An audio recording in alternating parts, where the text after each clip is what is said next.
As a Super Smash Bros. Ultimate competitor, it'd be foolish of me to not enter EVO, the largest fighting game tournament there is. Additionally, EVO 2019 marks the first time that Super Smash Bros. Ultimate will be playable at an EVO event. With over 3,000 entrants, this is the largest Super Smash Bros. Ultimate competition to date. And so I, Yoshiller, registered for the event, and I'm ready to do what it takes to make my way to the top. Or at the very least, to not go 0-2 in pools.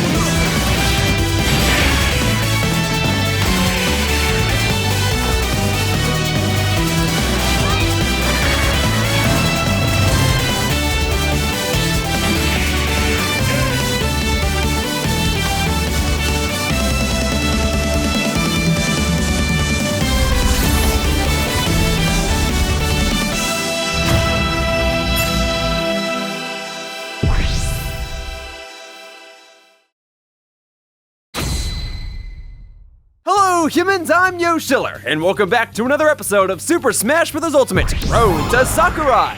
And for those that don't know, EVO is perhaps the most important tournament in the Super Smash Bros. Community. The event takes place in Las Vegas every year, and it has been hosting Super Smash Bros. Tournaments for over a decade. In recent years, Nintendo themselves have gotten involved with the event as a sponsor, and even Masahiro Sakurai himself watches a fair share of EVO matches from time to time. Since it's my goal to one day meet Masahiro Sakurai, attending this event is a must. It is a necessary step on my journey, as if I were to rank highly enough, Sakurai would be aware of my name and of my presence. So while I always try to do my best when playing at any other Smash-themed event, now more than ever, I need to give it my all if I want to reach my goal of one day meeting Sakurai himself. Now, while meeting Sakurai is the main point of this series, I've also dreamt of the idea of competing on a huge stage in front of hundreds, if not thousands, of people. The idea of competing in a major event with lights all around me with people rooting for me and some against me. Ooh, that just sounds so intense! The EVO Arena is basically what comes to mind when I think of this scenario. And this is the event where this dream could actually happen. All I need to do is defeat about 12 rounds or so worth of players and rank in the top 8 of EVO. Then I'm guaranteed to play on that stage. Oh, who am I kidding? That's way more difficult to pull off than it sounds. And I doubt that it even sounds easy. That's not even taking in the fact that the best Smash players in the world are likely to be my competitors. Well, actually, as it turns out, maybe that wouldn't be the case. At least, not in the first couple of rounds. Oddly enough, when I registered for EVO, I was placed into a pretty decent seed for my tournament bracket. Those that don't know, high-ranking players are usually placed as higher seeds, which means that they get to skip a round or two. And much like other sports, most top players are seeded so that they have a high chance of making it to the final round, so that the grand finals can be a truly intense showdown. Top players with top seeds are generally not placed in the same bracket as one another. This generally leads to the top players of a bracket being on opposite ends of each other, and all of the lower ranking players are forced to face off against the top players right out of the gate. And in case it's not already obvious, I'm not that great of a Super Smash Bros. Ultimate competitor. I have yet to actually win more than 2 sets at a tournament, and I've only entered a couple so far. So I was expecting to be given a low seed, which would mean that I'd be likely to face against a top player right away, which would then mean that I'd be extremely likely to be eliminated from the tournament immediately. But that wasn't the case. I was deemed one of the top players of my bracket, and I was placed on the opposite end of the actual best player of my pool, Mr. R, debatably the best Chrom player in the world. So lucky me, I got to move past round 1 already, and if I were to face off against a top player, it wouldn't be for at least 4 or 5 rounds. While I technically have already made it to round 2 without even playing a match, my results will still be important. I mustn't go 0-2 at this tournament. It'll be even more embarrassing if that happens. I was expected to be a top player of my bracket, and I couldn't even defeat 1 player. The fact that I already made it to round 2 means that I'm expected to defeat at least 1 player in this bracket. But if I'm already in round 2, then that means that my first opponent would be someone who earned his way there and would therefore be more likely to be a player that is competent and skilled. In other words, there aren't going to be any easy fights for me here. So I think the odds of me getting annihilated are still pretty high. See, that's where my head's at right now. I guess the important thing is to relax. But hey, going to Las Vegas is also a bit of a vacation for me. It's a 3 to 4 hour drive away, and it's home to all sorts of fun activities and locations, namely M&M World! Back to the task at hand. I'm going to Las Vegas at this time of year at all because I'm going to compete in EVO. I'm journeying out here and I'm taking time off of work, so I better make it count. Over 3,000 players entered the Super Smash Bros. Ultimate portion, so theoretically, if I were to win just one round, I'd have performed better than 1,500 players. And if I were to make it into the top 8, then I'd be among the best 8 players in the world. That's right, all the top players are here. If someone is serious about competing in a fighting game, then that person is coming to EVO. And I'm serious about being a Smash competitor. So now it's my turn to travel to the event and see what I can do. Hello folks, in just about a minute or so, I'm gonna be on my way to Las Vegas, Nevada so I can compete in EVO. It's not my first time going to EVO, and it's not my first time competing, but it is my first time going to EVO to compete in Super Smash Bros. Ultimate, and as such, it's my first time actually vlogging the event. I'm going with 2 colleagues and friends, Patrick and Ted. Hopefully that shot gets him. That shot got him. Cool. Hi. Hi. Alright, I don't know how much I will and will not be vlogging. And I don't exactly know what this vlog is going to turn into because I do a bunch of other stuff while I'm in Las Vegas. So, we'll see. But if nothing else, hopefully it's a fun experience altogether. And for now, let's have a fun time.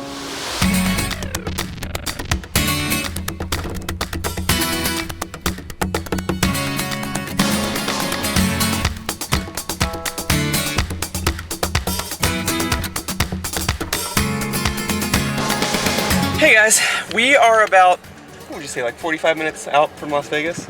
Yeah. 45 minutes? It's hot. We stopped for food.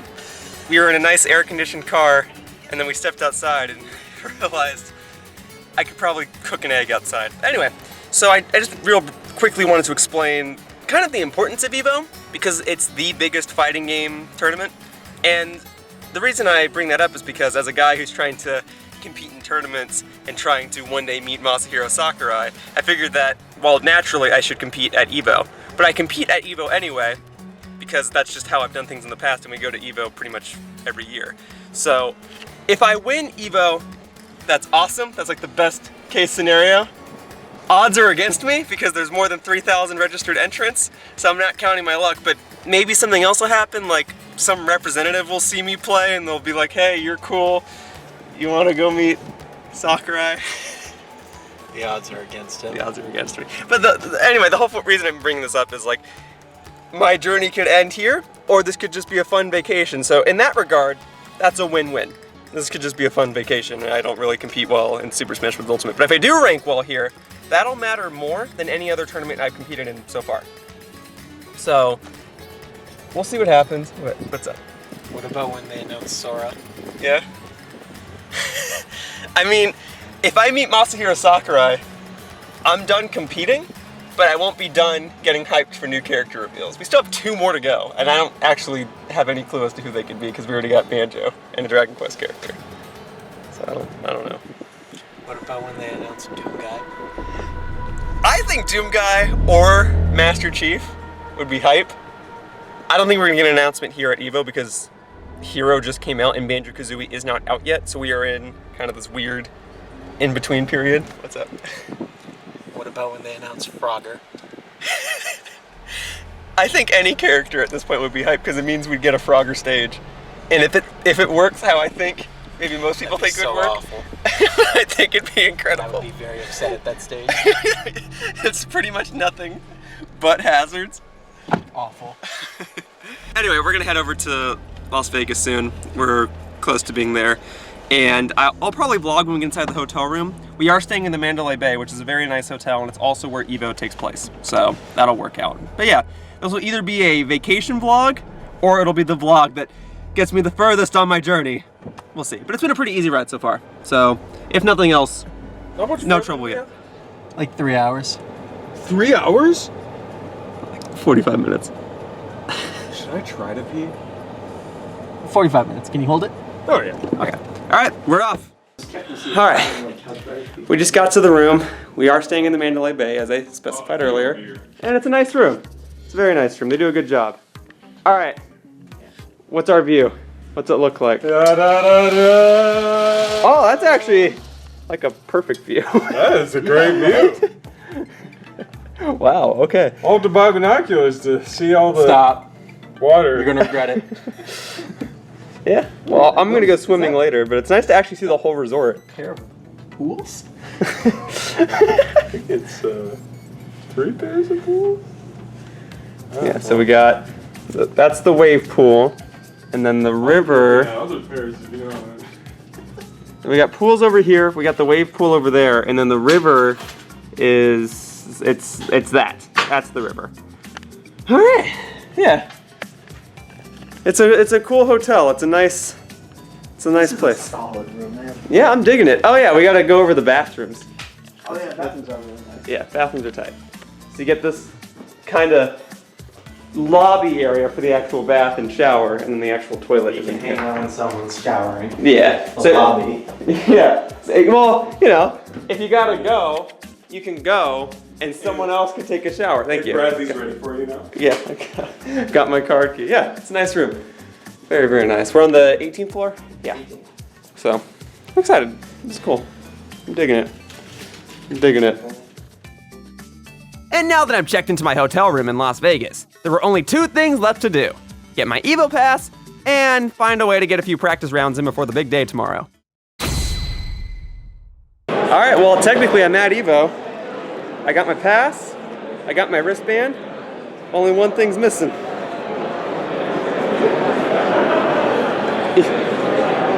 Alright, it's close enough.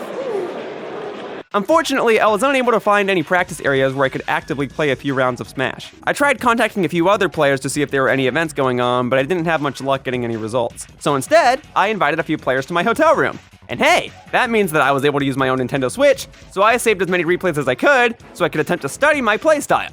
Plus, it means that I have plenty of B-roll for this section of the video. So enjoy all the cool competitiveness in the background! While looking for places to practice, I came across a few players who were also trying to find places to practice. The first player that I invited to the room was a player from the Dominican Republic named Omart. He played as Snake, and he generously tutored me. After playing a few matches, he utterly destroyed me. He gave me a lot of great advice, and he told me which moves I should be performing more and which moves I should be using less. The next player to enter the hotel room was a Puerto Rican player named E-King, or Eking. I think it's E-King. He played as Pac-Man, and I'll just say that I don't see many Pac-Man players out there. So seeing him play was a real treat, and watching him and Omart play helped me understand the game a bit better. Later on, my buddy Aim joined us. Aim is a professional Mii player, and he usually uses a Mii based off of the Swap Note character, Nikki. As such, I had him register his Mii onto my Nintendo Switch system. Alright, well I was able to find some practice before my play session tomorrow. We've got Aim, he's a great Mii player. Hi. We've got Omart, who's a great Snake player, and we've got Eking, or E-King, who's a great Pac-Man player. And they've been teaching me a lot. It's been very helpful. So even if I don't perform well at EVO at all, I've still learned a lot, and I'm having them save replays so I can look over their footage and use it as B-roll throughout the video. So I couldn't really find any other way to practice, so I just invited them to our hotel room, and I figured that's actually a great thing, because that way, 1, I can see the replays, 2, when I'm done, I can just get ready to go to bed, and 3, we get my music choices when we play. Here's the glory. Here's the part where I finally get the Nikki Mii on my system. Do you actually have the amiibo? Yeah. Oh, that's so smart. But does your will this connect? It should. If need be, we'll back out to the home menu real quickly and resync it. Oh yeah, because yeah, we were talking about it earlier. Got it? Cool. Like how crazy his like Great. bench press is. Cool. Yeah. Okay. Alright, cool. Alright. I need to press the home button. So I got it, cool. That's why the percentages got so high. Alright, so let's see this. Copy me from Amiibo. I have I'm so excited for this, dude. Yeah! We always have trouble killing each other. Yeah. Because it's all setups. And like Snake and Pac-Man. I can add the other ones. It's the first No, that's still so cool. Can I see the card real quickly? There you go. I got it, Nikki. Custom, Cu- custom conquest guy. No, that's smart. That's really cool. He's a cool guy. All right, there we go. Let's see the moveset. Whenever you're ready. Like I agree with mileage. With the percentage coming back to the stage, getting killed. Because And that's smart too. I thought you actually had the figure with you, which is also cool. But I was just like, man, that's still crazy. Yeah, I don't know. Oh, okay. With the ledge strap is whenever. I don't know if I have all the Mii costumes, but I think I do. If you All follow right. him, Great. if you he says. Thank you. I'm glad to have your Mii's on my system. I'm sorry, I painted it. No, I think it's funny. Thank you. Thank you for the matches, Omart, E-King, and AIM. Now, it's time for the first official day of EVO. It's time to compete. Folks, today is Friday. Today is competing day. And it's about 9:30. We're a little tired, but we haven't had breakfast yet, so I imagine once we have breakfast, we'll be good to go. But the most important thing right now is for me to bring my controller. The reason I even have this white controller in the first place is because I came to EVO 2 years ago and forgot my controller. So I bought this white controller from EVO. So it's my little souvenir. It's my competing controller, if you will. Anyway, we're going to go down. My first wave of matches are at noon. So as I said, we'll grab breakfast. I might get a practice match in or two, maybe not. I played a few more practice matches this morning. That's why my Switch is still hooked up. And I'm gonna compete. And that's the important part, and we'll see what happens. Normally when I go to events, I'm used to waiting in line. But at EVO,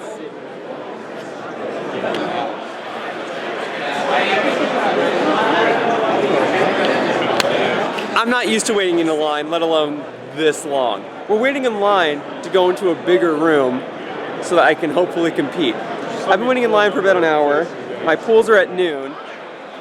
You know, if I'm not in there by the next hour, I might be late, but I know I'm not the only person in this type of situation. This line's long, it's ridiculous. I just wanted to showcase how a part of my life at EVO was dedicated to just waiting in line for 2 hours. But I'll do it. Okay, well for some reason the line just started moving. Alright. Oh great. Now we're inside. That's much better. Fortunately, I did eventually make it into the venue with a little bit of time to spare before my match had begun. I had enough time to play 1 or 2 practice matches, but I mainly spent my time looking around the artist's alley. But okay, the time has finally come. It's time for me to play in my pools in Super Smash Bros. Ultimate. Game on!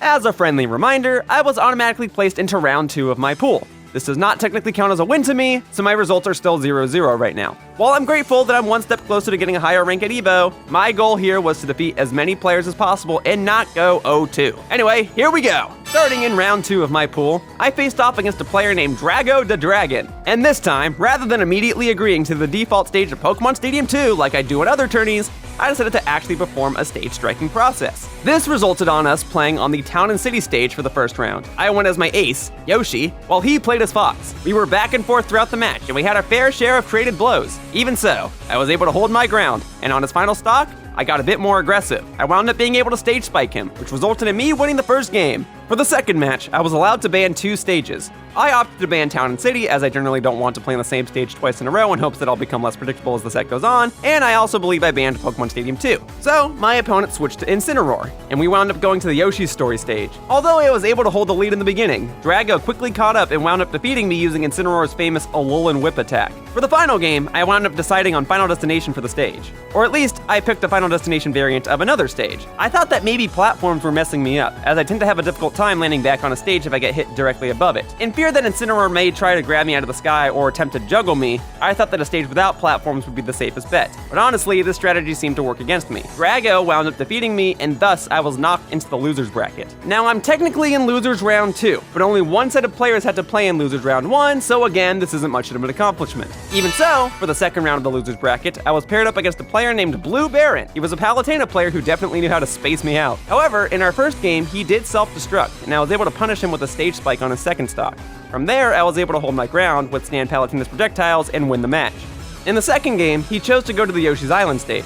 Most of the match was just me trying to figure out some way to deal with Palutena's projectiles and aerial attacks. Alas, I was defeated. So for the third game, I knew that I didn't want to go back to Yoshi's Island, and I thought that Battlefield would be a bad idea for a stage choice. And so, I picked Kalos Pokemon League. At the beginning of the match, he self-destructed after trying to play a range game with projectiles, but he proceeded to make the remainder of the match a close one. From there, I had to be cautious. My percentage was high, so one explosive flame from Palutena could easily even the game back out again. And he was using projectiles quite a lot, so he could easily mix things up with an explosive flame. Unsure as to what I should do, I tried to adjust to his game and bait him with eggs. Eventually, Palutena's percentage was so high that I was able to land an attack that knocked Palutena into one of the stage's platforms and caused her to rebound and knock her off the ceiling of the stage. Thus, I was able to win the match and move on to losers round 3. Hey, I didn't go 0-2 at EVO. My next opponent was a player named Chris Vok. Just after my match, he played a set as Richter against a Mr. Game & Watch player. I noticed that, while he played his matches, he was using my name tag. At first, I thought this was an accident, but he continued to use my name tag throughout the entire set. Naturally, I was flattered. Of course, he couldn't use my name tag when we fought each other, seeing as we were getting along with one another. He had no preference on stages, so I just decided to pick a stage where he couldn't camp me out through platforms. Final Destination it is. Or in this instance, I picked the final destination of another stage, in this case, Gamer. Our match began, and I rushed him down and tried to prevent him from setting up any of his projectiles. As a result, I was able to win the first game. For the second game, I told him that he could pick any stage of his choice. He decided to rematch me on Final Destination, but this time we picked the traditional default version of the stage. Once again, I tried to rush him down and take advantage of Richter's faulty vertical recovery, and I was fortunate enough to win the second game and advance on to losers round 4. With my score currently being 2-1, I guess that I'd already done a decent job of playing so far. But in my current situation, if I were to win one more set, I'd advance to the second day of pools. My next opponent was an Inkling player named 408. Inkling players have eliminated me from tournaments in the past, and I have yet to know how to properly counter against them. The match was close, and I was able to win thanks to being able to chase Inkling off the stage and land some powerful aerial attacks. In the second game, 408 chose to go to Final Destination, and we had another close match. He knocked off my first stock, but I was able to hop back in and knock off the first stock of that Inkling of his. I tried to mix things up and not rely too heavily on aerial attacks, and ironically, what finished off the Inkling's second stock was the fact that I did use an aerial attack and dunked her with my forward air. But she came right back in and smashed me off the stage after trapping me in ink via the splat roller, and 408 finished off my third stock the same way. I got trapped in ink and then got blown away. So this is it, Game 3. Whoever wins this game makes it to day 2 of pools. I used what I knew I could do, and 408 tried to mix things up as well. But once he gained the upper hand, things became difficult for me to try and catch back up. It took me a while to knock off the Inkling's first stock, but I was finally able to do so after missing a B reversal egg lay. For a short while, I was at a disadvantage. I was close to losing my second stock by the time I finally took off his first stock. I was able to even things out a little bit before I lost my second stock, and I was able to chase the Inkling around until I finally took off her second stock. Now it was down to the wire. We kept hitting each other, and I was able to even the entire playing field out. Eventually, I got lucky and landed a forward air attack, which allowed me to come in and start pummeling the Inkling. Our percentages were pretty high. We still had to do a little bit of work, but one good hit from either of us would end the match. We both jumped in, we both went for a forward air, and Inkling got the win. As such, 408 was able to advance to day 2 pools, and I was eliminated from the tournament. My overall score was 2-2. I made it to losers round 4 thanks to a round 1 pass, and my overall ranking was 1,025th place out of 3,534 registered entrants. But hey, I made it to the top third of the competitors. That counts for something, right?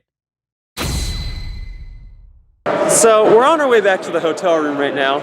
I got knocked out, but it's fine. I went 2-2, and I won a match in every single set that I played, so not terrible results, admittedly. And I think I was one match away from making it out of my first round of pool, so I don't know, I'm pretty pleased. I'm flattered by the amount of people in my pool that actually knew my name, and overall I feel like some of the advice that people have been telling me about how to improve as a Smash player has been working. Yeah, so I'm pleased with my results. Obviously, it's not the best results in the world, but I didn't think I was going to make it that far anyway. It's EVO, it's the biggest fighting game tournament in the world. Someone's going to stop me. So, now that my pool is over, I am going to relax for a bit. I'm just going to enjoy my time in Las Vegas, and maybe I'll record some other stuff that'll be relevant to this video. We'll see. Woo! I saw all sorts of competitors at EVO, and I saw a large cast of characters be used throughout the tournament. There was a lot of diversity, and it was really fun to watch other players play. Overall, I learned a lot from competing at this event, and I'm not too dissatisfied with my results either. Yeah, I would have loved to have played on stage and made it into the top 8, but I knew that it was a bit far-fetched. The top player of my pool, Mr. R, wound up getting 13th place overall. So if I made it any further into my bracket, he would have just knocked me out eventually. I know that saying I got 1,025th place at a tournament will never be anything to brag about, but I can at least spin it and say I made it to round 4 of EVO, or I was literally one game away from making it to day 2 matches. Neither of those sound so bad. Even in the sets that I lost, I was still able to take a game off my opponents. So I think I'm definitely learning as a player. Still, I've got a long way to go if I want to get Masahiro Sakurai's attention. In due time, maybe I can enter a few more tournaments, place decently enough, and then get a good seat again if I ever compete at EVO. Ideally, I'd love to finally meet Sakurai before EVO 2020 rolls around, but I guess I should just keep practicing, just in case. What But on the plus side, because I didn't have to participate in day 2 matches, I was able to make use of my time in Las Vegas and treat it as an actual vacation. I walked along the Las Vegas Strip for a bit, watched the EVO Grand Finals on the last day, and went to M&M World for some crispy M&Ms! Woo! Well, folks, EVO is over. And I had fun. I had fun in Vegas, I had fun competing, I had fun watching finals. It was a good experience. It was an important experience, too. I figure if I want to compete, I have to go to EVO. And the fact that I beat 2 players here and was 1 game away from going to my Wave 2 pools is pretty exciting to me. I'm going to keep competing, I'm going to try to get better, and who knows, maybe when I come to EVO 2020, I'll at least make it to my Wave 2 pools. But if nothing else, I was able to relax, get M&Ms, all that fun stuff. Alright, well, I guess that's it. So, that about wraps up this episode of Super Smash Bros. Ultimate Road to Sakurai, and I'd like to thank you all for watching. See you all in future videos. Bye-bye, humans. Whoosh.